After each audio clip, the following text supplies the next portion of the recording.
સરકારશ્રી દ્વારા પ્રસારિત થયેલ જીએસટી બિલના વિરોધમાં 2000 જેટલા વેપારીઓએ બાઇક રેલી યોજી કલેક્ટરશ્રી બોટાદને આવેદનપત્ર પાઠવ્યું.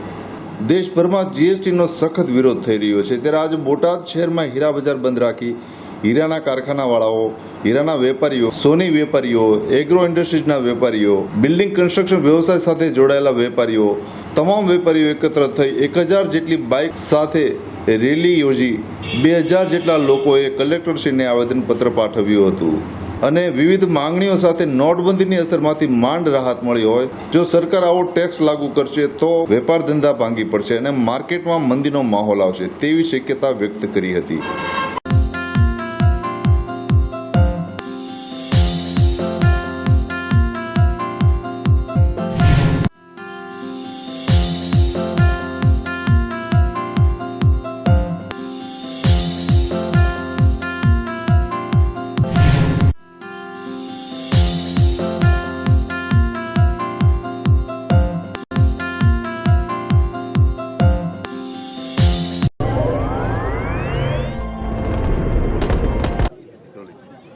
આપનું નામ?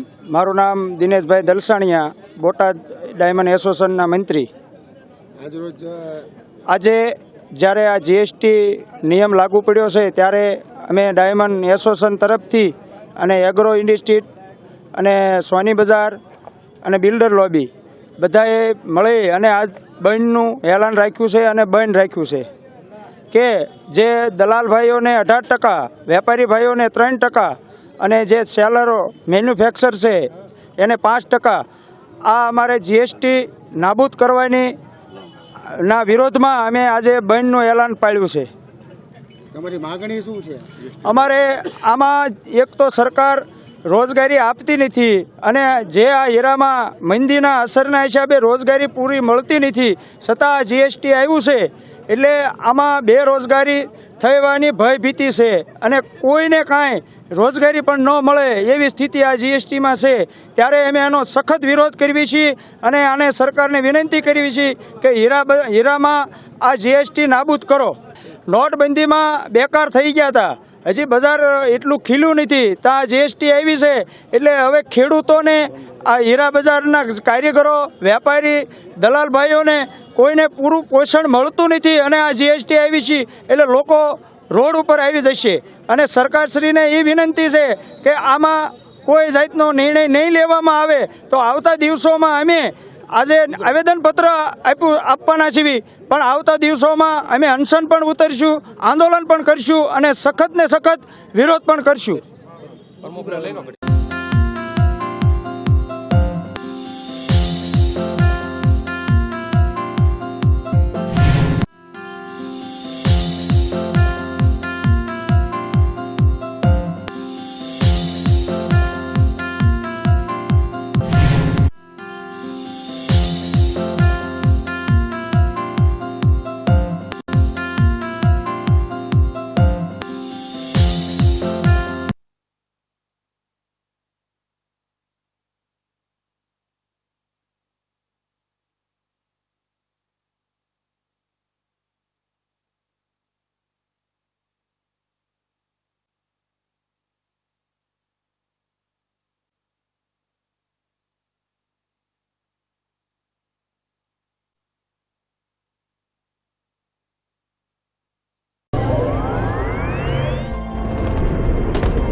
બ્રોકરો ઉપર 18% લગાડી છે, પછી મેન્યુફેક્ચર વાળા ઉપર 5% લગાડી છે, બ્રોકરો ઉપર 18% લગાડી છે, પછી મેન્યુફેક્ચર વાળા ઉપર 5% લગાડી છે, વેપારી ઉપર 3% લગાડી છે. તો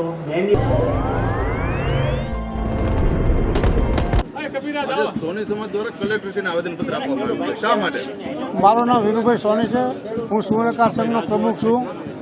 ઓલરેડી અત્યાર સુધી કસ્ટમ ડ્યુટી સરકાર દ્વારા, ભારત સરકાર દ્વારા 10% વસૂલવામાં આવે છે અને એમાં 3% જીએસટીનો નવો માર પડેલ છે, જેને કરી અને 13% જેવું મોટી રકમ સોનાના ઘરેણા ઉપર તેમજ દાગીના ઉપર અને સોનાની લગડી ઉપર લાગે છે, જે લોકોને ઘણી ભરી મુશ્કેલ અને મોટી પડે હોવાથી દાણચોરીનો વધુ અવકાશ થશે. એટલે અમારી એવી માંગણી છે કે 3% બદલે 0.5% જીએસટી અથવા 1% કરે, જેથી પબ્લિકને રાહત રહે અને લોકો બિલથી લઈ શકે માલ.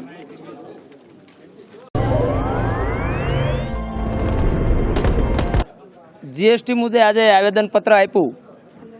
બોટાદ જિલ્લાના તમામ વેપારીઓ સાથે મળી સંગઠન વધારી રાજકીય ભેદભાવ ભૂલીને આજે આવેદનપત્ર આપ્યું, જેમાં ખાસ તો આ સરકારને અમે કહેવા માગીએ છીએ કે તમારી પહેલાં મનમોહનસિંહની સરકાર હતી. હું કોઈ કોંગ્રેસ સાથે જોડાયેલો વ્યક્તિ નથી, પરંતુ મનમોહનસિંહે જ્યારે વર્લ્ડની અંદર જ્યારે મંદીનું મોજું ફરી વળ્યું હતું ત્યારે મનમોહનસિંહે ભારતની આર્થિક સ્થિતિ કઈ રીતે મજબૂત થાય એવા પ્રયત્નો કરીને ભારતને આર્થિક રીતે સદ્ધર બનાવ્યું હતું. જ્યારે મોદી સાહેબે સત્તા સંભાળતાની સાથે જ વિદેશોના પ્રવાસ કરી અને ફક્ત ને ફક્ત પોતાનો અંગત સ્વાર્થ શા માટે કરે છે? બ્રિટિશરોના ગુલામ બન્યા છે કે પછી વિદેશોમાં ફરી કોઈ બહેરૂપિયો અહીંયા બેસી ગયો છે? આ પહેલાંના મોદી હોય જ ન શકે, કારણ કે જે બોલે છે એ કરતા નથી, જે આગળનું જે બોલ્યા છે એ પ્રમાણે કર્યું નથી અને સમગ્ર ભારતના ખેડૂતોને, મજદૂરોની કમર તોડી નાખી છે. રત્ન કલાકારોની ખાસ કરીને જ્યારે ગુજરાત જે વિકાસ મોડેલ બનાવ્યું હતું, જે રત્ન કલાકાર ભાઈઓએ બનાવ્યું છે, એની કમર તોડવાનો આ મોદી સાહેબે યથાર્થ પ્રયત્ન કર્યો છે. જ્યારે કમર તૂટી હતી ત્યારે જ નોટબંધીનો એક નિર્ણય કરી અને સમગ્ર ભારતને જાગતું કરી અને આ સમગ્ર ભારતની કેડ તોડી નાખી હતી. આજે જીએસટી લાવી અને પાછી પહેલાં ખેડૂત, મજદૂર, કર્મચારી, રત્ન કલાકાર ભાઈઓ અને આજે વેપારીઓની કમર તોડી આ મોદી સાહેબ શું કરવા માગે છે એનો કોઈ નિર્ણય નથી આવતો. અમારે 2022ની કોઈ ચોકલેટ જોતવાની નથી, ફક્ત ને ફક્ત જલ્દી નિર્ણય કરજો. આ મીડિયાના માધ્યમથી કહેવા માંગીશ, સમગ્ર વેપારી વતી કહેવા માંગીશ કે નિર્ણય આનો જલ્દી કરજો. આવનારા દિવસોની અંદર ક્યાંક તમારે તમારું શાસન ન ખોવું પડે એનું ધ્યાન રાખજો. ભારત માતા કી જય, વંદે માતરમ. આજે ડાયમંડ એસોસિએશન દ્વારા આવેદનપત્ર આપવામાં આવ્યું છે, શા માટે? ડાયમંડ એસોસિએશન દ્વારા આવેદનપત્ર આપવામાં જે બ્રોકરો ઉપર 18% જીએસ લગાડ્યો છે, વેપારી ઉપર 3% લગાડ્યો છે અને મેન્યુફેક્ચરવાળા ઉપર 5% લગાડ્યો છે. તો આ ટર્નઓવર ઉપર અમને આમાં એવું તો પ્રોફિટ નથી અને ભારત સરકારે આ જીએસટી ઠોકી બેહાર્યું છે. તો એના વિરોધમાં સમગ્ર ઇન્ડિયાના ડાયમંડ માર્કેટ બંધ છે, કાપડ માર્કેટ બંધ છે, ફર્ટિલાઇઝર એગ્રોવાળા બંધ છે, હોની માજનો બંધ છે. એક તો નોટબંધીનો માર હતો અને આ ઉપરથી બીજો માર સરકારે આપ્યો છે. તો આ રીતે કરશે તો દેશમાં કોઈ પણ ઉદ્યોગ હાલવાનો નહીં. 3 વર્ષથી સતત ભાજપની સરકાર આવી છે કેન્દ્રમાં, 3 વર્ષથી એક પણ ધંધાવાળો 2 પૈસા કમાતો નથી. ટોટલ ધંધાવાળા લોસમાં હાલે છે. ફક્ત ને ફક્ત લિમિટેડ કંપની, મોટી કંપની રહે એ લોકોને જ ફાયદો છે. બાકી આમાં ખેડૂતોનો દેકારો છે, મજદૂરોનો દેકારો છે, હીરાવાળાનો દેકારો છે, સમગ્ર સમાજનો દેકારો છે. આમાં કોઈને 2 પૈસા મળતા નથી અને નવા ગતકડા ભાજપ સરકાર લાવ્યા કરે તો આગામી દિવસોમાં ફારફેરીની રણનીતિમાં નહીં કરે તો સરકારો રાજ્યની અને કેન્દ્રની બંને સરકાર પબ્લિક ઉથલાઈ નાખશે.